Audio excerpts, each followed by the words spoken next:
In this video, I am going to teach you how you can instantly start winning more chess games by making one simple change to the way you play.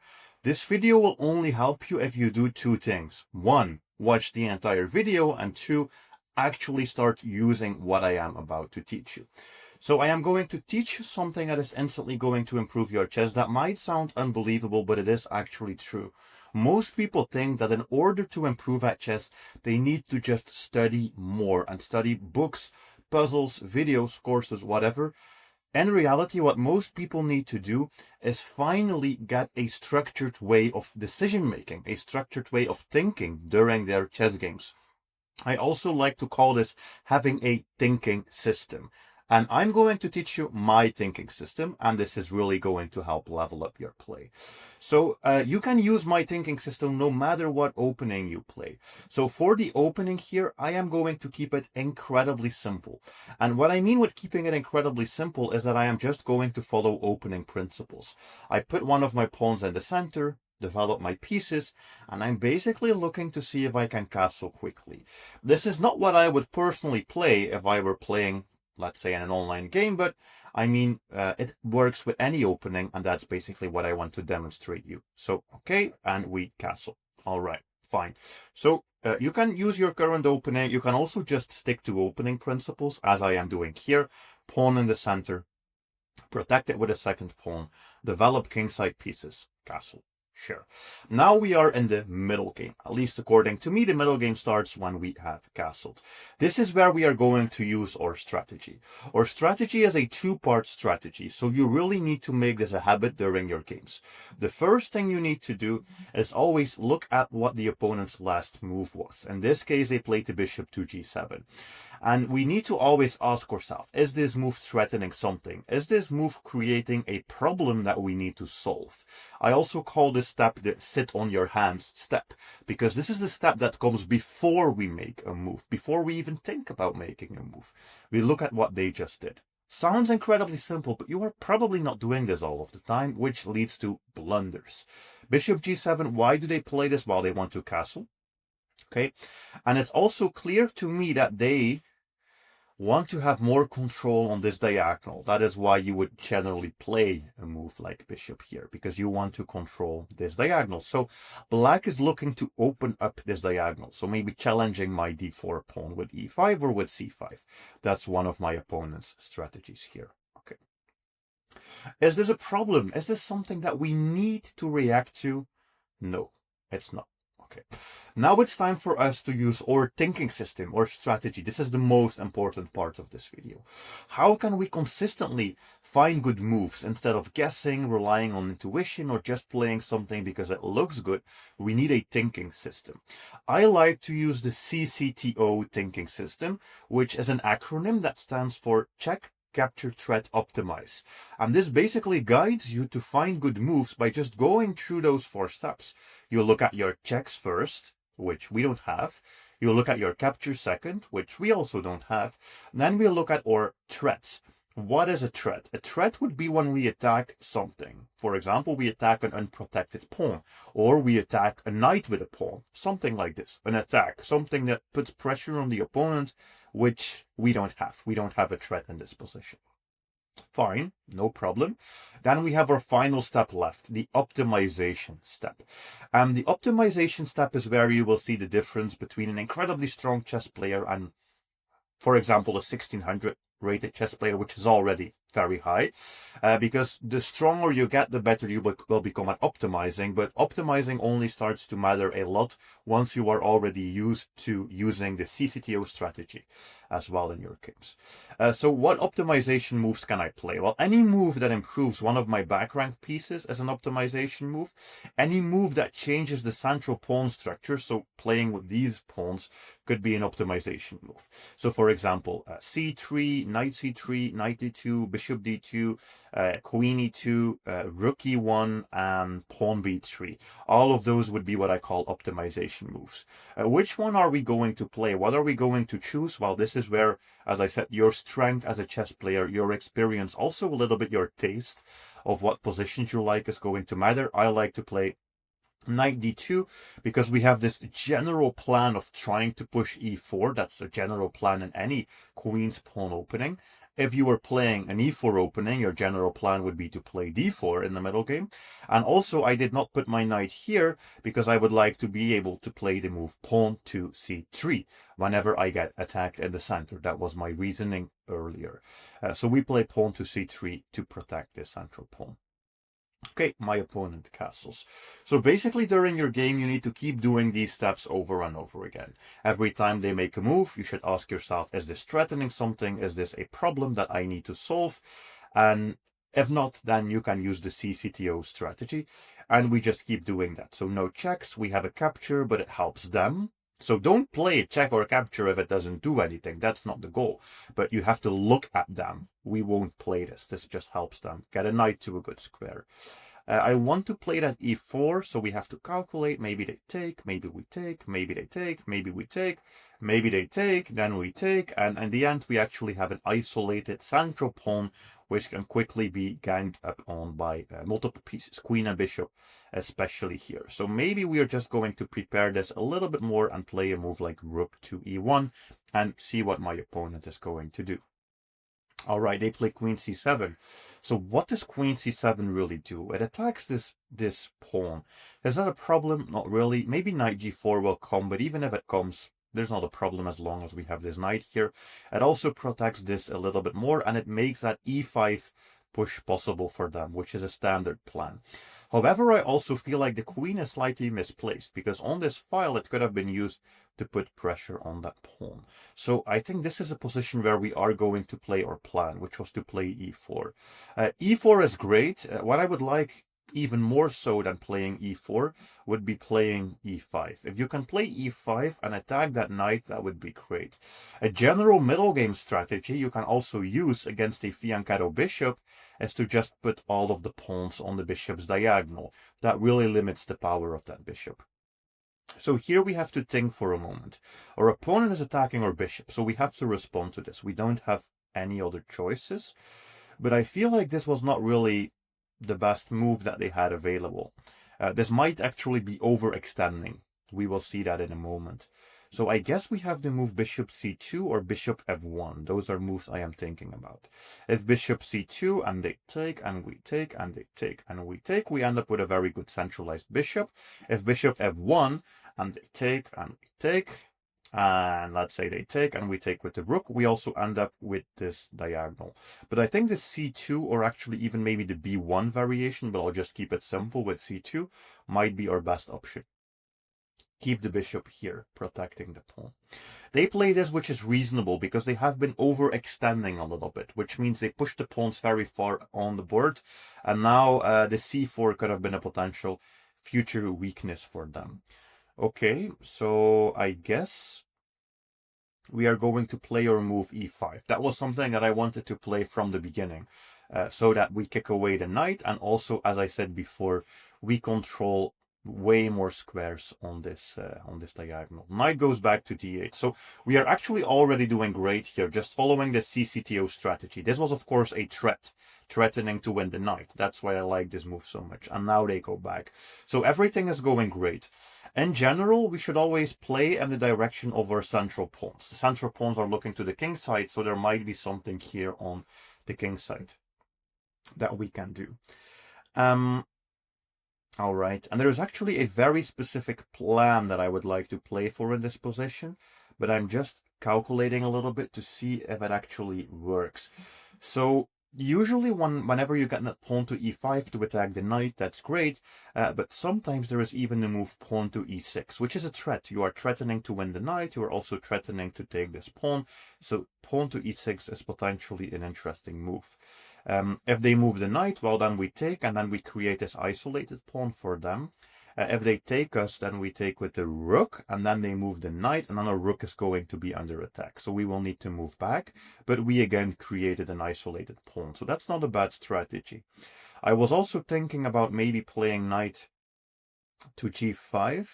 Knight to g5 is interesting, because after we play e6, If they take, we would be able to capture with a knight, but I think knight to g5 is too slow of a move. This would be an optimization move, and it gives black the time to play e6. So always stick to your order of your sequence, basically. The checks first, the capture seconds, and the threats third. Don't jump to optimizing when you have a threat.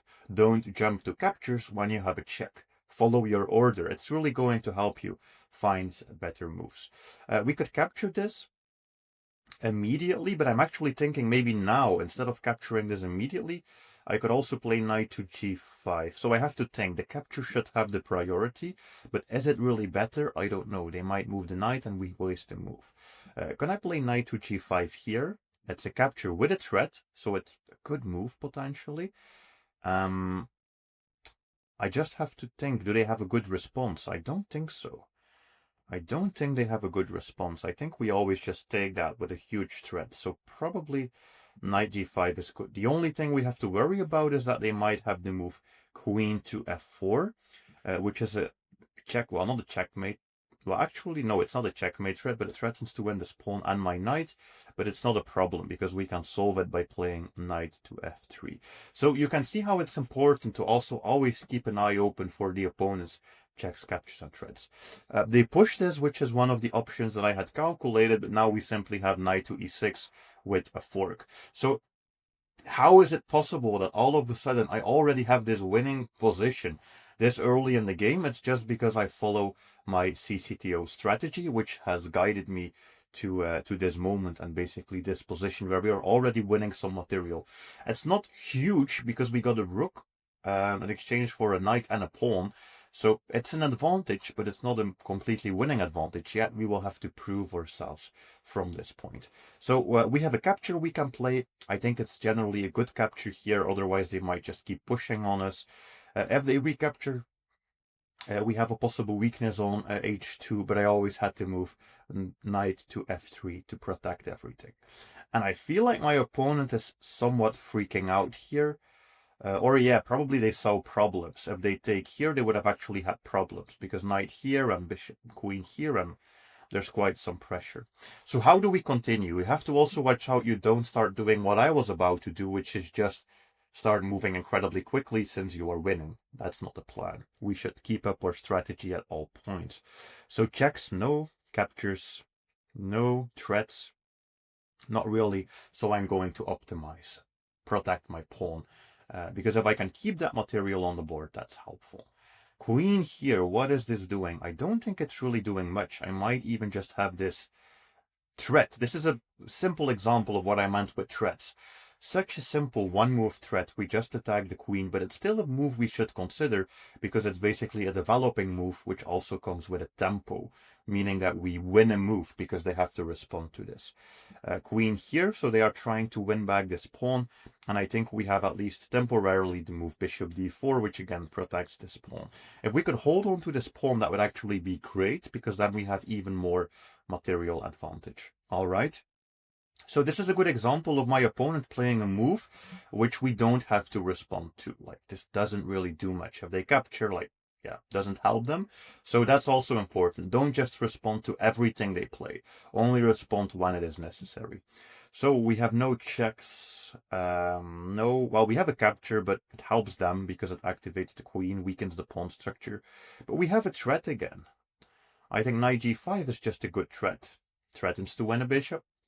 And the bishop is also running out of squares. And there is going to be some light square problem here. Okay, they play bishop to h6. Respectable choice, but I think now they give us a bishop for a knight, which is generally a favorable trade for us. And as I said before that they were going to have light squared weaknesses. Without the light squared bishop present, that's even more obvious. But what's happening here? So we just took a piece and they completely ignored it in order to take here. So this could be either a blunder or a genius in between move. My first reaction is always must be a blunder, but let's see. So they do allow us to just continue to capture yet another piece that would give us two pieces for the knight. They get this capture, but that doesn't really matter because we always have that rook b1 move, which is going to win back the pawn. So I think that's just a panic blunder that they played, and we have this capture here as well. That's also a habit that you need to get into. When your opponent makes a move you really did not expect and it's ignoring one of your threats, you always need to tell yourself, this has to be a blunder. Don't tell yourself, oh, this is a brilliant move that I missed. It's probably a blunder. I think this opponent is just completely freaking out at this point because they're not even recapturing the knight. But even if they do, they would be losing. So we have quite a lot of material advantage. We have 6 points of material advantage. When you have so much material, there are basically 2 strategies to use. One is an extreme oversimplification strategy, which means we trade everything into the endgame. Another strategy you could use is an attacking strategy, which basically says, look, I have extra material, which means I have more attackers than you will have defenders, so I'm going to try to expose your king. Both of these can work. The simplification strategy, where you trade pieces, is really good for avoiding blunders. If you sometimes lose from winning positions, then this simplification strategy is a good one for you. If you are good at attacking, probably keeping up the pressure is good. So what am I mumbling about? Well, basically I could sacrifice the knight here for 2 pawns and expose the king, giving back some of the material, but this is the attacking strategy. Or I could just try to keep it up and just trade everything and make this a boring game. What am I going to do? I am going to make it a boring game. That's what I always do. Like, my main strategy, my main play style is just keep it simple. You don't need to be fancy with your moves. Did that move work, that sacrifice? Probably.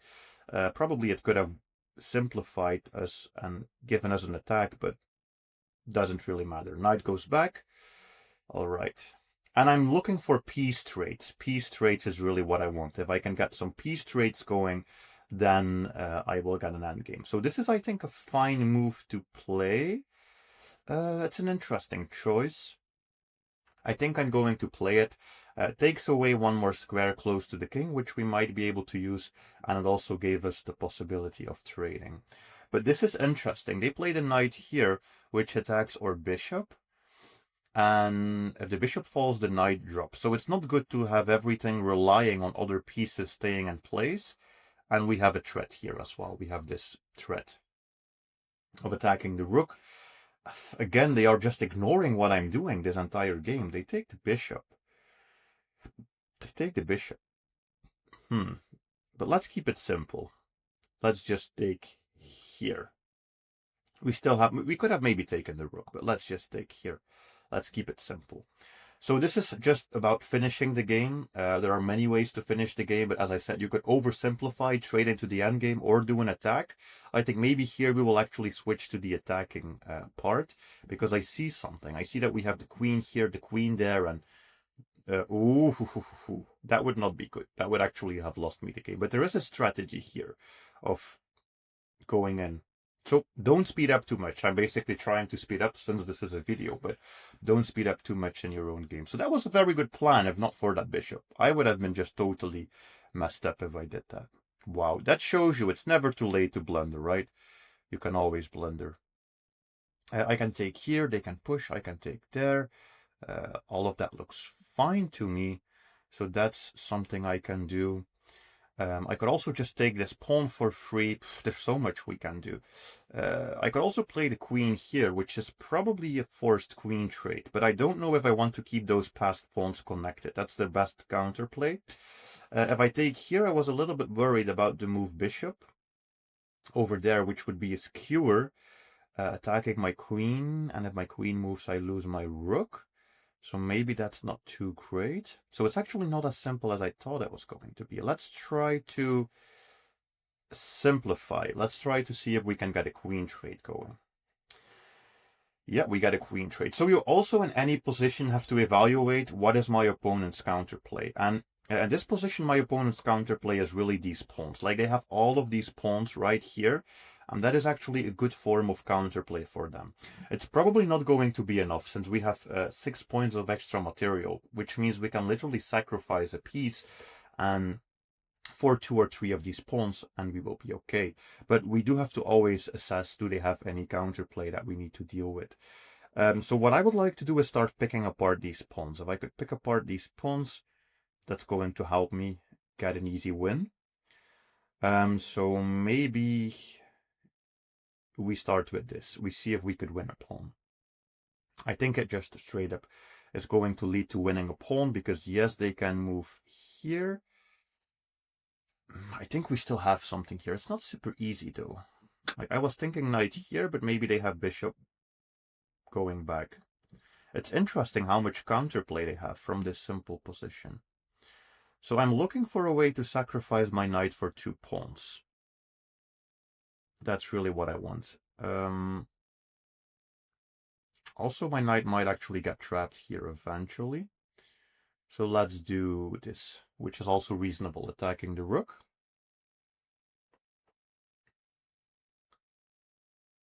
Okay, the rook goes back, and now I have to see if I could think about winning this pawn.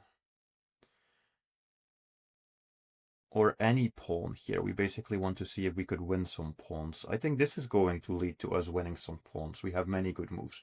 It's a very interesting endgame here. Like, it's taking longer than I expected it to, because the opponent has quite some counterplay, but I think it's fine. They are finally going to crumble here. That bishop move also doesn't make any sense. Okay, we have this. And then we pick up the pawns. And as soon as we pick up the pawns, we are going to win this. Yep, none of this matters. We just grab the pawn. All right. So that's 1 down. Let's see if we could pick up some more pawns. So knight here still, I always have to watch out. My knight might be running out of squares. Knight here is not really a good move. So let's go here, put some pressure on the pawns, and maybe have a rook infiltrate. But this is an interesting endgame. I thought this was going to be easier, but my opponent is doing a good job of making it complex. Let's just stop this pawn so it doesn't connect with all of the others. That wouldn't be great. If we help it to connect, then it will be more difficult. Attack some weaknesses, and we will pick up the pawns. It's just that we have more material. So since we have more material, we are always going to be able to add more attackers at any moment. And because of that, we are also going to win. I have a very nice sequence, I think, here. I think I am right. I think this is a nice sequence. Because if bishop takes and rook takes, which was possible, and then rook takes pawn, there was bishop b3, which wins the rook because it would be pinned. And this is just a trait. All right, and now we are winning this for sure. We go here, we pick up the pawn, and we are winning. So I'm going to continue a little bit further because I'm sure that many of you could actually mess up these endgames, but I just want to show you what to do. Basically, we can win a pawn. There's nothing that they can do.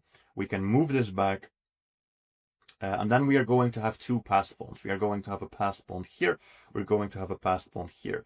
We can basically ignore everything what's going on with the opponent. Like, doesn't matter what they are even thinking about at this moment, because we have 2 passed pawns.